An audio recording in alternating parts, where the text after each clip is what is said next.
Recharge खत्म होने के बाद आउटगोइंग के साथ साथ इनकमिंग कॉल का भी बंद होना। सर जब प्रीपेड प्लान एक्सपायर होता है या मोबाइल रिचार्ज की वैलिडिटी खत्म होती है तो आपकी आवाज बंद कर दी जाती है। फोन मेरा, सिम कार्ड मेरा, नंबर मेरा, तो सर रिचार्ज खत्म होने के बाद आउटगोइंग कॉल बंद होना समझ आता है, लेकिन इनकमिंग कॉल बंद होना सरासर मनमानी है।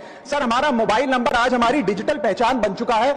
UPI payment, banking OTP, train ticket OTP, PAN Aadhaar authentication, interview का कॉल, हॉस्पिटल का कॉल, मां बाप का गांव से कॉल, तमाम चीजें इनकमिंग कॉल और इनकमिंग एसएमएस से आती है और वो इसलिए बंद कर दिया जाता है कि इंसान एक रिचार्ज कराना भूल गया। सर इनकमिंग कॉल बंद करना ये हमारे राइट टू कम्युनिकेशन को स्टॉप करने जैसा है। सर जैसे आपका आधार कार्ड इसलिए एक्सपायर नहीं हो जाता कि आपने डिटेल अपडेट नहीं करी, या आपका बैंक का खाता इसलिए बंद नहीं हो जाता कि आपने मंथली डिपॉजिट जमा नहीं किया, या आपका वोटर आईडी इसलिए सस्पेंड नहीं हो जाता कि आप एक चुनाव में वोट डालना भूल गए। ठीक उसी तरह आपका मोबाइल नंबर इसलिए सस्पेंड और डीएक्टिवेट नहीं होना चाहिए कि आप एक रिचार्ज भूल गए। सर मैं सदन में फ्री आउटगोइंग की मांग नहीं कर रहा, फ्री डेटा की मांग नहीं कर रहा, लेकिन इनकमिंग कॉल फैसिलिटी की गारंटी होनी चाहिए। मेरी 3 स्पेसिफिक मांग है। पहली, प्रीपेड मोबाइल कनेक्शन में इनकमिंग कॉल और इनकमिंग एसएमएस कम से कम 1 साल तक कंटिन्यू रहे, चलता रहे from the date of the last recharge, ताकि एसेंशियल कम्युनिकेशन चलती रहे। दूसरी, deactivation of the mobile number after 3 years. ऐसा ना हो कि आपका मोबाइल नंबर बंद करके किसी और को अलॉट कर दिया जाए। कम से कम 3 साल का ग्रेस पीरियड देना चाहिए from the date of the last recharge. दूसरी समस्या जो प्रीपेड कस्टमर्स फेस करते हैं